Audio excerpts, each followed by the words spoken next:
I forgot to eat breakfast, so I did have to get this brownie. I'm gonna have a brownie all over my face. Again, this is why I'm not a real YouTuber.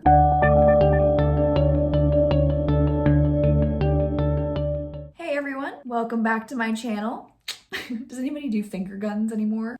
No. Hi everyone, welcome back to my channel. My name is Sam, otherwise known as Sneerix from TikTok. And because it is December and it is the holiday season, I decided to do something holiday related here on this channel. So I asked you guys on Instagram what was the worst holiday movie you've ever seen. So we settled on 4 movies. Out of those 4 movies, I've only been able to find access to one of them. Today, I am going to be reviewing The Princess Switch, starring Vanessa Hudgens and Vanessa Hudgens. We are going to focus on not only one Princess Switch, not 2, but 3. I'm gonna really try and condense what happened, but still try and give you an overall picture, as well as my opinion. And of course, if you have not seen this movie and you don't want to hear any spoilers, I would highly suggest a different video of mine in the meantime, but for everybody else, let's jump into it. Make sure you like this video and you subscribe to my channel here so you can see all my other movie videos as well as my shorts. Obviously, we're gonna start with movie number 1 here, which I do want to say was not the worst one. This movie received a 6.1 out of 10 stars on IMDb, which isn't too bad. That is not a bad score. So like I said, this movie wasn't terrible. Rotten Tomatoes even gave it a 71%. So there's some really important details that they really just throw at you right in the beginning scene here. So it opens up and we're in this very Christmas or holiday themed bakery. There's Christmas trees in every single scene of all the movies. I just need to point that out immediately. Every single scene has at least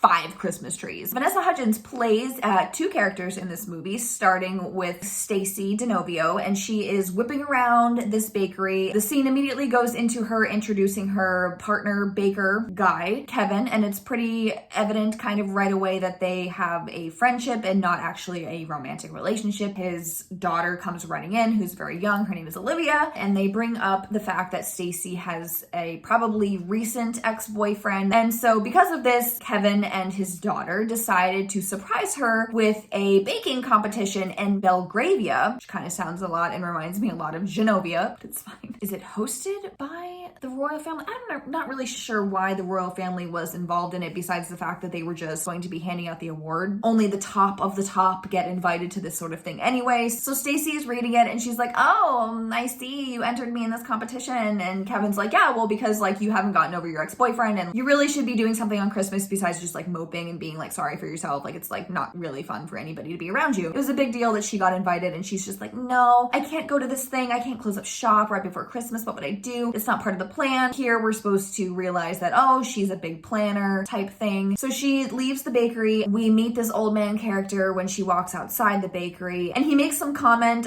some Christmas miracles or Christmas magic comment, something like that. And she's just like, whatever. And immediately, conveniently and coincidentally runs into her ex-boyfriend and he has a new girl and Stacy's like, oh, huh, you probably know all about me. And she's just like, no, I've never heard of you. And I just want to briefly call BS there. That girl knew exactly who she was and said that just to be, you know. They ask her what she's doing for Christmas and she decides to say that she's doing this baking competition because she has nothing else going on. So Stacy is in Belgravia and she is accompanied by her co-baker, Kevin, and his daughter, and they go into this Christmas house that is all decked out in Christmas gear. The Christmas decorations in this house cost thousands of dollars. I can tell you that immediately, but I guess it's a royal town. So she goes into town with them and they're walking and she happens to bump into this old man. And yes, it is the exact same old man that we saw at the beginning. And she kind of like does a double take and is like, are you the guy that was in Chicago? Because now they're in whole ass Belgravia, which I believe is supposed to be some European country. Again, it is very much the same kind of idea as Genovia, which if you don't know is from Princess Diaries. It's just a made up country.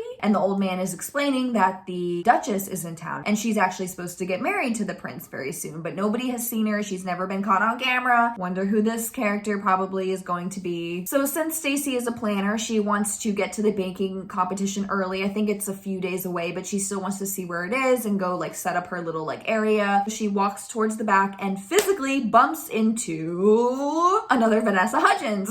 So we run into Lady Margaret, a very breathy English woman who is from Montenaro, Lady Margaret and Stacey realize that they look literally identical, that there is not one spot, hair difference between the two of them. And Stacey, is kind of blabbering on and says something about being a baker. Obviously, she's wearing the apron. And Margaret stops her and is like, oh, did you say that you're a baker? Because I need help with the wedding desserts and I need a baker to consult with, or whatever it was. First of all, no shit, she's a baker. She has an apron on that is covered in batter. I mean, maybe she was just like trying to lead into a proposition and that's why she happened to ask that, because she ends up convincing Stacey to come back with her and have this consultation, which ends up just being a proposition to switch places. So it was a manipulative tactic to get Stacey to come back. She like lured her into like a situation. It was very, very creepy, very disturbing behavior, which brings me to the point here. Margaret is the most manipulative person in this entire movie. One of the most manipulative people I have ever seen in my life. And she hides behind this like sweet, like proper posture. And I'm like, you are literally like a monster. As this movie goes on, as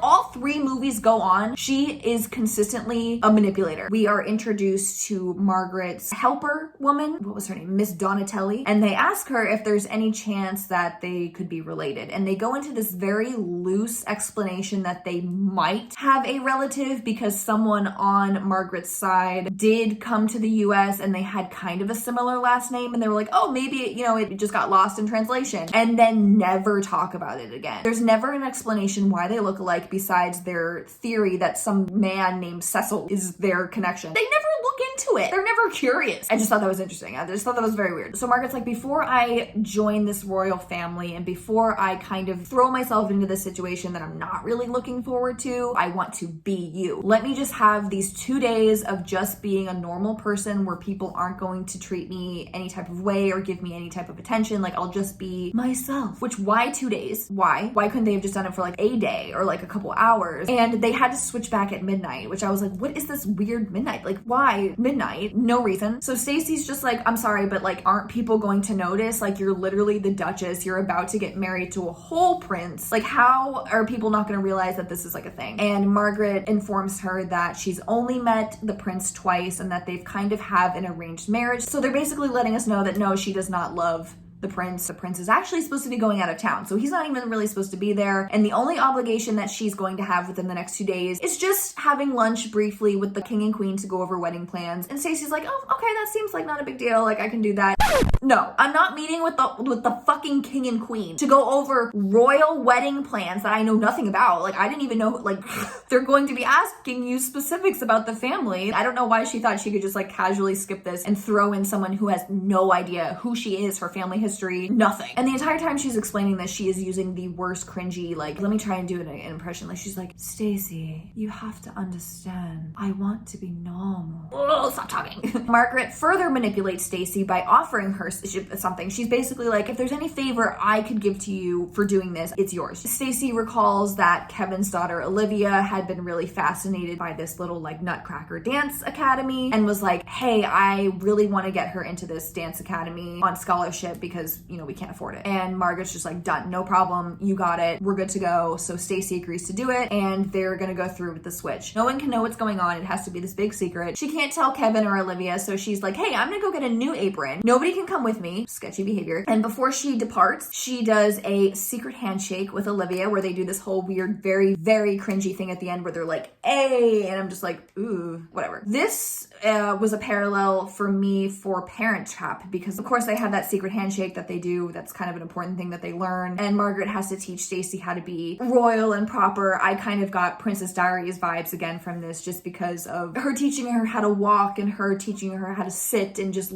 just how to be a princess, how to wave like a prince. They don't do that. I would have been like direct ripoff if they made that sequence. Prince Edward shows up at Margaret's door. So Stacey now has to answer the door as Margaret. I would say that for her first performance, she does a pretty weird job. They've only met each other 2 times before this, so you can tell that he knows something's a little bit weird, but he doesn't know her well enough to know what's wrong with her. And then he leaves, and he is not supposed to come back until the real Margaret is back in her rightful place. The real Margaret is off to now impersonate Stacey. So she goes to that little Christmas house where Kevin and Olivia are supposed to be. She's acting a little weird, obviously. She's cut her hair, and she's a little bit, her personality is different because, hey, she's a different person. At this point, I'm like, okay, so we now have all the tools we need for the rest of this movie. to occur. Margaret, who is supposed to be Stacy, her phone rings and Olivia looks at it and the phone says Stacy. So she knows that there's something weird. So now Olivia is in on all of this and thus part of the manipulation. Stacy has to meet with the king and queen as Margaret, as she was told, to go over the wedding plans. And the prince actually shows back up and startles her because he's supposed to be on that trip to Spain, but he comes back. He is like, oh, I really wanted to spend more time with you. So Stacy's just like, oh my God, whatever, and ends up going horseback riding with Edward, and they ride out and they get off their horses and they talk very briefly before Stacy is like over it because he makes some comment that she deems sexist or just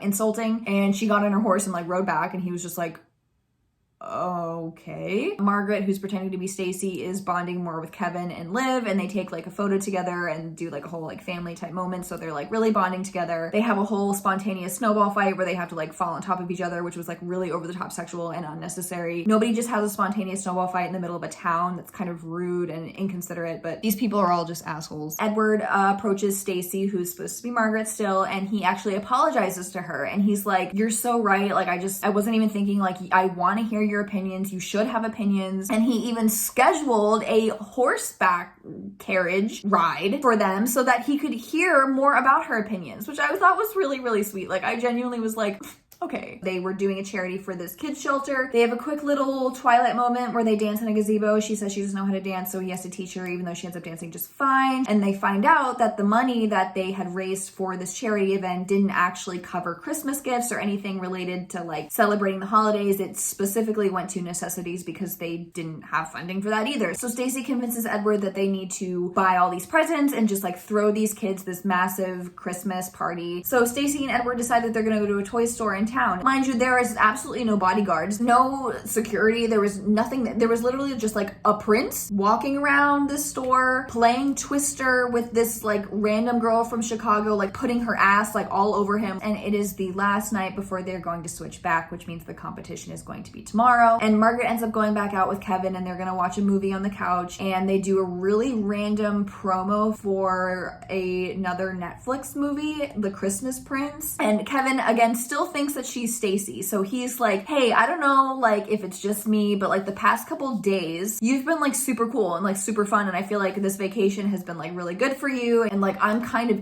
into it and like into you. So they kiss, of course, and Margaret pulls away and she's like, oh, just can you please forget this happened? Like, this isn't my life to like fuck up. And which we're gonna go back through this whole thing that happened with Kevin, by the way. So he's kind of just like, damn, like that sucks, I just got rejected. But I mean, at the same time, I'm not really sure why he chose to do this bold act right before this major competition that the two of them have to like work together in. So they switch back. Stacy and Kevin are doing their baking stuff, and then they win first place. Again, there was really no struggle in this movie besides just emotionally me watching it. The person that is going to give her the award is going to be Prince Edward. So when he comes up to give her the award, Margaret kind of exposes the situation and is like, hey, let's go all talk in the back room, figure this sort of thing out, because this is a lot of shit. And Stacy has to do this whole thing where she has to like be like, you don't love me, I'm just a baker, like we could never be. And it's like, shut the fuck up, like just stop, like stop, you just want attention, like stop. And they have to do their whole like, oh, I love you now. And he proposes to her. He doesn't really seem to be too mind fucked about the fact that he was fooled or that there was literally just like some random girl. He's not upset about any of it. She says, of course. I don't know why, of course, because they've only known each other 2 days. I don't know. So they get married a year from now on Christmas, and their wedding is the most quiet like event I've ever seen in my life. So of course Margaret catches the bouquet, and then the movie ends.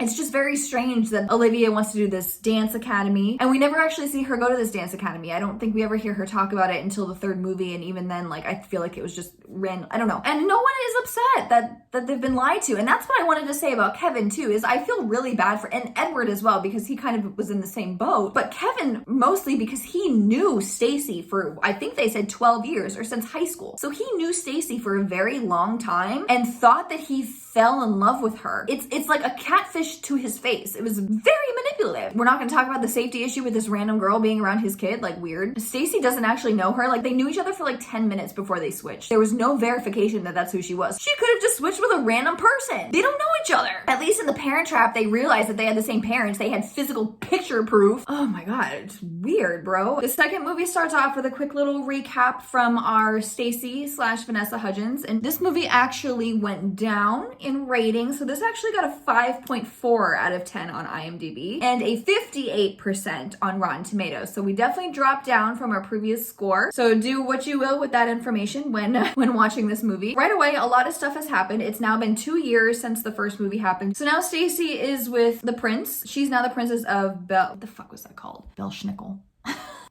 Belgravia. Once again, the theme of this movie is Christmas tree because every single room has 5 at least. So the prince is in his like $5 Walmart pajamas, which was an interesting wardrobe choice. They mentioned that they're going to be going to Montanaro for Christmas, and we see Margaret is now on the cover of a magazine that is explaining that she is now actually going to become the queen of Montanaro because the king passed away. So they're actually going to Montanaro for Christmas for her coronation. They also throw in the fact that her and Kevin were supposed to be engaged and they actually broke up. Kevin and Olivia still live in Chicago, and she's heard from Olivia that Kevin is also very upset and he's not doing very well. So she decides this big plan that she's gonna stop in Chicago and get him and bring him to Montanaro to be at the coronation. They actually replaced Olivia with a new girl. So we end up going all the way to Montanaro. We see Margaret, who is living in this giant house, I believe by herself. So they have to have this whole Christmas montage where everyone is, helping decorate the house and getting everything ready for her coronation and all of her Christmas parties. And of course, Kevin has to stare at her because he's still in love with her while she's doing like cute things like, I don't know, putting up tinsel. They go off and they have a food fight in the kitchen where they're throwing flour on each other, which was, I thought, very similar to the snowball fight that they had in the previous movie. And they are interrupted by the new guy that is in Margaret's life. His name is Antonio. They describe him as her chief of staff, and he definitely doesn't seem very happy that she's all having a food fight with this Kevin fellow. So then Margaret has one of her Christmas parties, and at this time,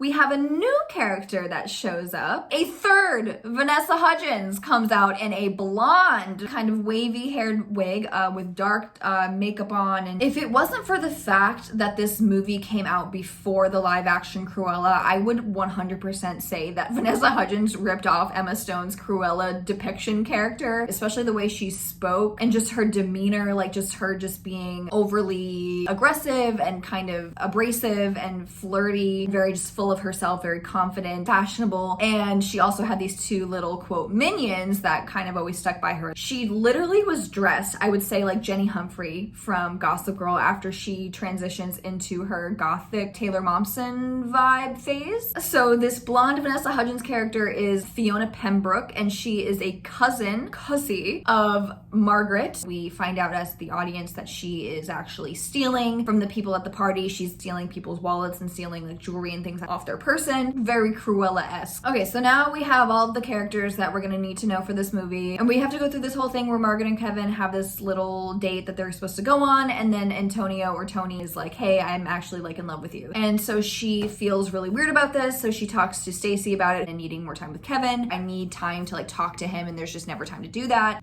So my friends, they are going to switch again. They have found another reason why switching places and fooling and lying to people is justified. And then somebody mentioned something about telling Edward, and Stacy's just like, you know what, no, the less people that know the better, so like we don't have to tell him. So I just thought it was really weird how willing and just like easy it was for her to just like lie to her husband, or no, I guess they're not, yeah, they are married, lie to her husband. Like she's just like, it's fine, like he's a fucking idiot. That's kind of the vibe I got from that.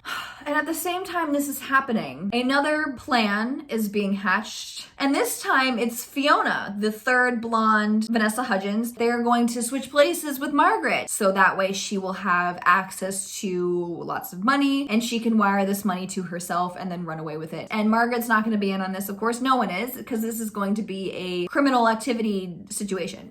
So Margaret and Kevin are on their little date, and they decide that they actually want to be together and that it was just a stupid misunderstanding, so they kiss. In that time, Fiona had already switched with Stacy by kidnapping her, and Margaret comes back and is trying to switch back with Stacy, but is met with Fiona, who is dressed as Margaret, who Margaret thinks is Stacy. And Fiona had no idea that the person she kidnapped was Stacy. She thought she had kidnapped Margaret. So when Margaret came to the door saying, hey, it's Margaret, she was like, oh my god, I totally just fucked this whole thing thing up and we're gonna get in like a lot of trouble. Not that like kidnapping a future queen wasn't already a big deal, but I guess now it is. So Margaret and Edward catch each other up on what's going on, and they try and come up with a plan on how they're going to find Stacy and get her back. So Fiona's just like screwing things up for everyone. She ends up actually telling Kevin she doesn't want to be with him and that he can leave, and he's like, well, if I leave, I'm never coming back. And she's just like, that's fine. And she realizes that she doesn't exactly have power as queen yet, so she's trying to arrange this whole thing where they're gonna move up the coronation to tonight. We see Antonio come into the room and he immediately catches that that is not Margaret, and he gives Fiona the choice that she can either let him in on the plan or he's going to out her. So immediately here we're like, okay, so this guy sucks too. And in this time, Stacy actually is able to escape, and as she's running out, her family pulls up and they're just like, oh my god, there she is. And they get her in the car and they're like, we know exactly what's going on now. She's trying to move up her coronation. Let's go to where that's supposed to be. Margaret and Stacy and everyone comes busting in and they're just like, no, that's not what's right. You know, they expose the whole situation. That's cool. They figured it out. No problems. No one tries to run. It's good. We have to do a very cliche romantic comedy. Is this a comedy? Airport movie scene where she is running through the airport trying to find him before he departs on his flight. They find each other. The situation is explained. He's again okay with the weird switcheroo situation that they did. And then they impose on a priest, I guess, and ask them to marry him. And he's like, sorry, like my flight, I can't. And they're just like, please. And so he does, and then almost misses his flight, and then they get married at the airport. Which I just wanted to point out here that I thought was just like not a good representation of their future queen, because like it makes her seem kind of impulsive, which isn't really a great characteristic to have as a queen. Maybe spontaneous is what they were going for, because like the whole thing about the first movie about her being spontaneous, I guess. Oh my god, I can't believe I forgot to throw this in because it's so insignificant, but also apparently a theme. So when Kevin gets in the taxi driver is actually the old man from the first movie that says the Christmas miracle shit. There he was. So they end the movie with Margaret becoming queen. So that was movie number 2. I cannot believe I actually still have another one. I'm literally like losing my voice from talking. I don't know how I'm going to edit this down into the time that I want here.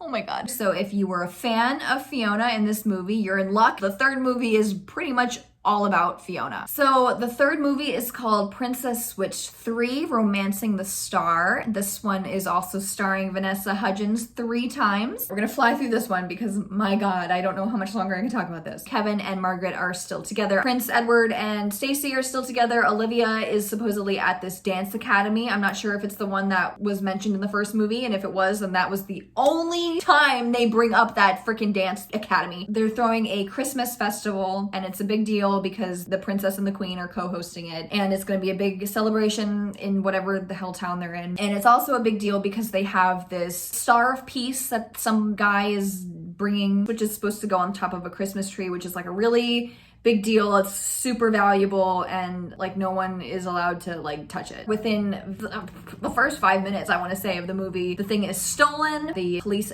investigator lets them know that the guards were gassed through the vents and that the cameras were erased. So they have literally no proof, no leads, no evidence. They have nothing to go off of. This is the police. This is maybe an FBI. I don't know who this is or why this didn't escalate, considering the extent of the monetary value behind this thing, or just the importance or whatever. The fact that somebody broke into a palace, or, you know, none of that was really important. They were just like, literally, there's nothing we can do. Like, I don't know what to tell you. So Margaret and Stacy decide that they have to take matters into their own hands, which blows my mind because there's no staff at this fucking palace. Nobody is there to be security. The literal queen and a princess are putting themselves in like these FBI, like Secret Service situations, and I don't understand why. And in order to do so, they're going to have to find a criminal that thinks and acts like a criminal so they can find the criminal that stole the Star of Peace. So yes, you guessed it, they decide on Fiona, who is doing community service, and Margaret goes down there and is like, hey, we want to take her for the holidays, and they're like, cool, no problem, we don't actually really fucking like her. She just needs to be back on December 26th for her hearing. So Fiona's first step that she's going to do to try and help them is to go visit an old friend, Peter Maxwell. Peter seems to be this high-tech computer guy and seems to have access to extensive security. Anywhere in the world, it looks like he can just tap into anyone's camera or shopping history.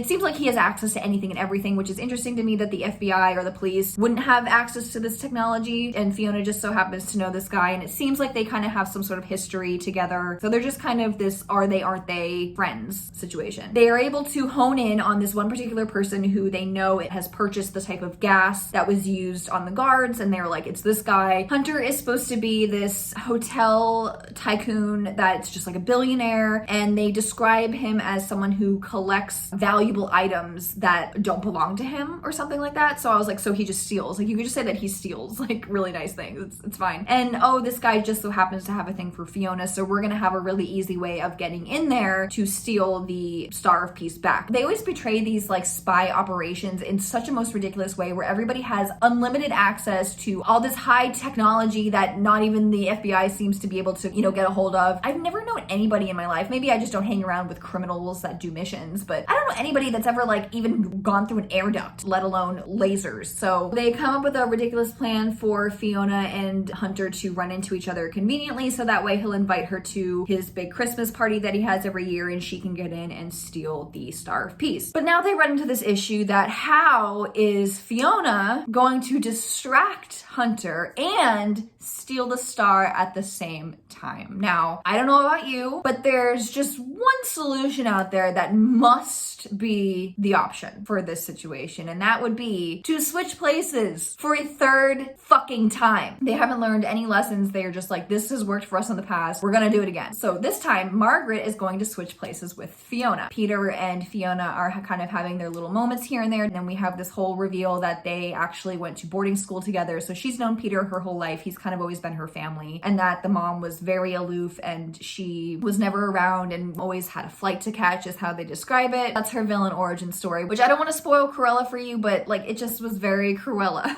again. So now Margaret is at the Christmas party acting as Fiona and runs into Hunter, and they're being a little bit flirty, which I was so disturbed by because obviously Margaret is the fucking queen.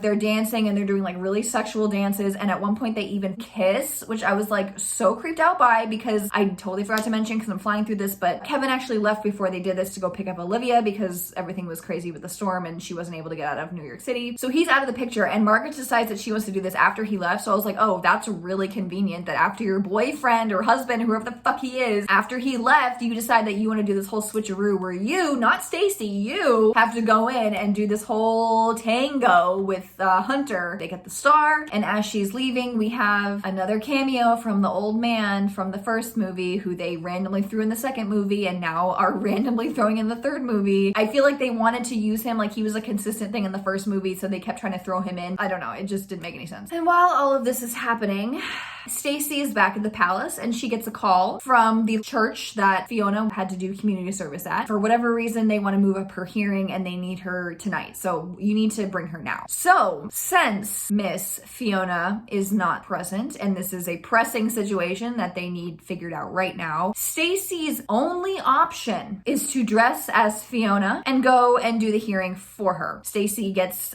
Fiona off and it's all is good. When Fiona and Margaret get back to the castle, Stacy comes out and she's like, hey, is everything okay? And she's still dressed as Fiona. How long were you home? Like, why was she still in that outfit besides the fact that she just wanted to like show off? So they're all standing there dressed as Fiona, and they realize that the Star of Peace is not in the bag and that Peter probably has it. Kevin shows back up with Olivia and they're all really confused because now there's 3 Fionas, and the way that Margaret proves herself who she is to him is by going up and kissing him as she's still dressed as Fiona. And I really wonder like at what point, or if at any point, Margaret let him know that she had her tongue in another guy's mouth tonight. Let me know what you think his reaction would be if you're still with me. So she goes and finds Peter at the old boarding school that they used to go to. She is able to bring the star back right in time, as, you know, right before the thing that they have where they need the star. So now everything's good. Everyone's fine. We're all family. Everyone's happy. They literally even have a cheesy moment where they're just like, we're family.